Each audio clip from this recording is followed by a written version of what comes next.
ये स्टोरी अजीत नाम के लड़के की है। अजीत एक गांव में रहता रहा और उसके फैमिली वाले काफी पैसे वाले थे। तो अजीत की पढ़ाई कंप्लीट हो चुकी थी। तो पढ़ाई कंप्लीट होने के बाद पिताजी उससे बोले कि बेटा अब तो तुम्हारी पढ़ाई भी कंप्लीट हो चुकी है, अब कुछ काम धंधा के बारे में सोचो। एक तरह से टोट मारना कह लो तो टोट मारते रहे। और उनकी मम्मी भी बोली कि बेटा अब तू थोड़ा काम धंधे पे भी ध्यान दे। अब उसको ये लगा मेरा भी अब काम करने की उम्र हो गया, अब 1-2 साल में शादी भी हो जाएगा। तो काम करने के लिए वो 4-5 जगह इंटरव्यू दिया। तो उसमें से एक जगह से उसको फ़ोन आता है अगले दिन। एक केमिकल कंपनी थी, आप कल आके ऑफिस में मिल लीजिएगा। तो ऑफिस में जाता है, उसको काम हम समझा देते हैं। तो उसको जो है काम भी पसंद आता है और वो काम के लिए इच्छुक भी रहता है। केमिकल कंपनी से बात होने के बाद अपने घर की तरफ बढ़ रहा था, तो जो है उधर से वो आ रहा था। तो जहाँ पे वो केमिकल फैक्ट्री था उसके आसपास में एकदम जो है बंजर इलाका था। आसपास में कोई घर और नहीं था, सुनसान इलाका था।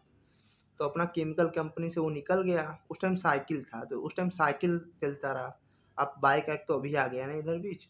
सन 1990 की बात है। तो अपना केमिकल कंपनी से वो निकल गया अपनी साइकिल लेकर के। थोड़ी दूर ही वो आगे आया होगा, तो उसको जो है एक फैक्ट्री दिखी। तो वो फैक्ट्री देख के बड़ा आश्चर्य हुआ कि यार इतनी बड़ी फैक्ट्री, इतनी देखने में जो है बेहतरीन लग रही है, और ये बंद क्यों है। वो भी एक मिनट के लिए सोच में पड़ गया वहाँ पे जाने के बाद। तो वहाँ पे जाने के बाद उसको जो है एक रोने की आवाज़ आने लगी। अब वो रोने की आवाज़ सुन कर के, रोड है उसके बगल में, खाली इलाका है काफ़ी, और आगे फैक्ट्री है। तो फैक्ट्री तो बंजर टाइप में पड़ा था, वहाँ से रोने की आवाज़ आई। तो ये भी सोचा हो सकता है किसी को मदद की मेरी ज़रूरत हो। मदद करने के लिए उसी फैक्ट्री के पास पहुँच गया। फैक्ट्री का जो मेन गेट था वो खुला ही था, और सामने एक गेट था। गेट के बगल में खिड़की था। तो जैसे ही वो गेट के पास पहुंचा होगा, वो देखा कि खिड़की में से कोई कूद के भागा है तुरंत। आवाज ये दे रहा है कि अरे कौन रो रहा है भाई, मैं हेल्प करने के लिए आया हूँ। लेकिन कोई सुन ही नहीं रहा है। फिर भी बोला कि मेरे मैं हेल्प करने के आया, कोई मुझे आवाज दिया रहा, रोने धोने की मुझे आवाज सुनाई दी, कोई बुला रहा है तो मुझे बोलो। तो कोई रिस्पॉन्स नहीं आ रहा था, खाली रोने का आवाज आ रहा था। तो ये वापसी सोच रहा था कि कोई आवाज़ तो देना है, देखो कहाँ से आवाज़ आ रहा है। तो ये फैक्ट्री का जो गेट है उसके बगल में बाउंड्री था उसका, उसके बगल में से जब जहाँ से खिड़की था, तो वहाँ पे से एक लेडीज मतलब ऐसे बैठ करके, मूड़ी नीचे कर करके वो रो रही थी। खाली बहुत ही बुरी तरीके से रो ली थी। रो ली। तो अजीत जाकर के उनके पास पूछा कि आप ही रो रही हैं क्या, हम आपकी हेल्प करने के लिए आए हैं, बताइए क्या हुआ है। तो वो कुछ रिस्पॉन्स नहीं दी, वो फिर रोने लगी। फिर अजीत पूछा कि अरे बताइए क्या हो गया, हम आपके लिए उतना दूर से आए हैं रोड पे से अंदर, क्या हुआ, क्या बताइए तो कुछ। फिर भी कोई रिस्पॉन्स नहीं थी। तो अजीत बोला कि कोई अगर हेल्प चाहिए तो हमें बोलिए, हम पुलिस स्टेशन बगल में, हम इधर ही से जा रहे हैं, इन्फॉर्मेशन दे देंगे, वो आ जाएंगे यहाँ पे। तो तब भी वो कुछ नहीं बोली। तो अजीत बोला बहन, हाथ दिलासा देने की मतलब कोशिश कर रहा था, उसके यहाँ कंधे पे हाथ रखा वो। जब कंधे पे हाथ रखा, तो वो उसको देख कर के हँसने लगी। बोली कि नहीं आप जाइए। इस तरीके से मतलब उसको घूरी और बोली आप जाइए। अजीत भी सोचा कि क्या है ये। फिर अजीत जिस रास्ते से वो आया था, अजीत उसी रास्ते से वो वापस चला गया और आगे बढ़ने लगा। उसकी जो है जब वहाँ से निकला, तो कुछ ही देरी आगे, 100 मीटर आगे बढ़ा होगा, उसकी साइकिल की जो है टायर जो है बच गया। अब जहाँ से उस फैक्ट्री से उसकी दूरी घर की 5 किलोमीटर की थी। 1 किलोमीटर में उसको एक फैक्ट्री दिखा। वहां से निकला, 100 मीटर आगे गया, उसके दोनों टायर फट गया।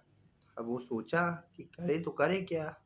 तो उतर के पैदल चले जा रहा था। तो वो ये देखता है कि एक बरगद का पेड़ है, उसके नीचे कोई लेडीज लिफ्ट मांग रही है। वो अजीत जब उसके पास गया, यहाँ से मतलब अजीत यहाँ से उसकी 20 मीटर की दूरी पे होगा, तो ये नोटिस करता है जो लेडीज अभी उस फैक्ट्री में रो रही थी, वो यहाँ पे आ चुकी है। और मेरे से पहले कैसे कोई आ सकता है, क्योंकि मेरे अलावा इस रोड पे ना कोई पैदल गया है, साइकिल से गया है, और मैं चौकन्ना भी हूँ, कोई जाएगा तो मुझे पता भी लगेगा। और ये मेरे से पहले यहाँ पे कैसे पहुँच सकती है, इधर आने का कोई रास्ता भी नहीं है। तो वो देख के अचंभा हो गया। ये तो उस लेडीज के पास फिर जाता है, बोलता है क्या हुआ, अभी मैं आपको देखा रहा फैक्ट्री में, आप रो रही थी, बहुत परेशान थी, आप यहाँ पे कैसे आ गई? वहां से यहाँ पे आप काफी ठीक लग रही हैं, और हमसे पहले आप यहाँ पे कैसे आ गई? तो वो इससे बोली कि मुझे लिफ्ट की जरूरत है, मुझे अपने घर जाना है, क्या मुझे आप लिफ्ट दे दोगे? तो अजीत भी एक मिनट के लिए सोचने लगा, ये मुझे औरत ठीक नहीं लग रही है। वहां तो मैंने इससे काफी बात करने की कोशिश की, एक तो बात नहीं की, और ऊपर से अजीब तरीके से इसका चेहरा भी है, और यहाँ पे ये लिफ्ट मांग रही है, तो उसको कुछ ठीक नहीं लगा। तो अजीत बोला कि नहीं, मेरा साइकिल खुद ही पंचर हो गया, मैं पैदल खुद ही जा रहा हूँ। तो अजीत आगे और बढ़ने लगा, बढ़ने लगा, बढ़ने लगा। 1 किलोमीटर और आगे गया, तो औरत इसको तीसरी बार दिखी। तो इस बार जो तीसरी बार वो देखा, तो देख करके घबरा गया। तो उसको दूर से ही देख करके, जिस रोड पे वो चल रहा था साइड में जंगल था, तो वो जंगल की तरफ भागने लगा। साइकिल वहीं छोड़ करके जंगल की तरफ जितना तेज से भाग सकता रहा भागा। देरी जब आगे गया, तो जंगल से जब जा रहा था, तो जंगल जहाँ पे खत्म हो रहा था, तो उधर से एक आदमी आ रहा था। तो ये हफलाते हफलाते हफलाते बोला कि मेरे साथ ऐसा ऐसा हुआ है, ऐसा ऐसा हुआ है। तो जंगल वाला पूछा आपको कहाँ जाना है? तो ये बता रहा था कि मुझे ऐसे ऐसे मैं आ रहा था, ऐसे ऐसे मेरे साथ हुआ। तो जंगल वाला बोला अगर ना हो तो आप मेरे साथ चलिए, रात गुजार लीजिए, सवेरे आप अपने घर चले जाइएगा।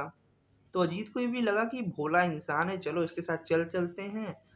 इस टाइम मेरी जाने की हिम्मत तो हो नहीं पा रही है, चलते हैं, इसी के साथ रह लेते हैं और सुबह में चले जाएंगे। तो उसके साथ ही चलता गया और उसके घर पे चला गया। और घर पे जाने के बाद वो बोला भला इंसान कि बैठो, मैं अपनी बीवी से बोल देता हूँ कि तुम्हारे लिए खाना मस्त सा निकाल दे। तो इसको बैठा करके अंदर बोलने जाता है अपनी बीवी से, मेरे साथ एक लोग और आए हैं, उनके लिए भी आप खाना निकाल दीजिए। तो बोल के आ जाता है, इसके साथ बैठता है। जब इसके साथ बैठता है, जब उसका अजीत के लिए वो खाना निकाल के लाती है, जब अजीत उसका चेहरा देखता है, तो उसका जो है दिमाग ही फट जाता है एक मिनट के लिए, कि इस लेडीज को सबसे पहले मैंने फैक्ट्री में देखा, फिर बरगद के पेड़ के नीचे देखा, अचानक से मेरे आगे आकर के वो हंस रही थी, मैं इसके लिए इधर भागा, और ये यहाँ पे कैसे आ सकती है? वो वही देख करके बेहोश हो गया। बेहोश होने के बाद जब उसको होश आया, कोई पानी छिड़का तो सुबह में उसको होश आया। अब उसको होश आया तो वो देख रहा है कि जंगल के वो बीचों बीच पाया जा रहा है, और एक आदमी है, और 4-5 तो भैंस गैया है। तो वो आदमी गैया चराने वाला था। तो चराते चराते इसको उठाया, तो ये सारा कहानी बताया और अपना एक घर बताया। तो वो आदमी इसको लेके गया उसके घर पे। घर पे जाने के बाद वो मुंह हाथ धुला अजीत, और वो कहानी अपनी मम्मी को सारा बताया कि मैं फैक्ट्री से निकला, ऐसे ऐसे हुआ मेरे साथ, और ऐसे ऐसे हुआ, मैं गया जंगल में। मतलब वही स्टोरी बार बार रिपीट करे। 1 मिनट के अंदर वो स्टोरी सुनाए, फिर 2-3 मिनट का ब्रेक ले, फिर वही स्टोरी बताने लगे। हर एक इंसान को बताने लगे, अपने गांव में जितने लोग थे रुक के वही स्टोरी सबको बताने लगे। 1 मिनट रुके, फिर सारा स्टोरी टेलिंग करे। तब से उसकी जो है मानसिक स्थिति खराब हो चुकी है। यही एक छोटी सी स्टोरी थी। मिलते हैं अपने नेक्स्ट वीडियो में।